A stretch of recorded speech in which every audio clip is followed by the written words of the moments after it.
Hello, എല്ലാവർക്കും ഇഷ്ടമുള്ളൊരു ചെടിയാണ് നമ്മുടെ റോസ് ചെടി അല്ലേ?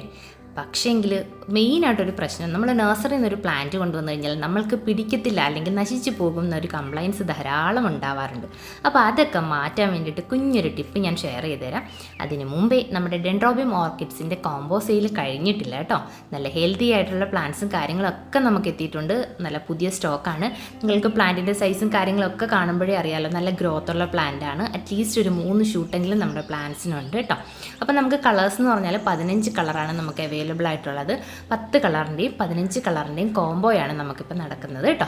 10 കളറിന് 1100 രൂപയും അതുപോലെ തന്നെ 15 കളറിന് 1650 രൂപയാണ് നമുക്ക് റേറ്റ് വരുന്നത്. ഓൾ ഇന്ത്യ ഷിപ്പിംഗ് ഉണ്ട്. വേണമെന്നുണ്ടെന്നവർ തടി നമ്പറിൽ കോൺടാക്ട് ചെയ്തോളൂ കേട്ടോ. അപ്പോൾ നമുക്ക് ഈ റോസ് നഴ്സറിയിൽ നിന്ന് കൊണ്ടുവരുമ്പം അത് എങ്ങനെയാണ് നല്ല രീതിയിൽ വളർന്നു വരുന്നതും പെട്ടെന്ന് ഫ്ലവേഴ്സ് ആവാൻ വേണ്ടിയിട്ടും ഞാൻ ചെയ്തു കൊടുക്കുന്നൊരു ടിപ്പെന്ന് പറഞ്ഞാൽ, നമ്മുടെ കയ്യിൽ നഴ്സറിയിൽ നിന്ന് ഒരു പ്ലാന്റ് കൊണ്ടുവന്നു കഴിഞ്ഞാൽ അത് നല്ലതുപോലെ റീപോട്ട് ചെയ്യണം. അപ്പോൾ റീപോട്ട് ചെയ്യാൻ വേണ്ടിയിട്ട് നമ്മൾ എടുക്കുന്ന പോട്ടിംഗ് മിക്സ് എന്ന് പറഞ്ഞാൽ നല്ല മണ്ണ്, അതായത് ചുവന്ന മണ്ണോ അല്ലെങ്കിൽ നല്ല കറുത്ത നിറത്തിലുള്ള മണ്ണോ കിട്ടുവാണെങ്കിൽ ഏറ്റവും നല്ലതാണ് കേട്ടോ.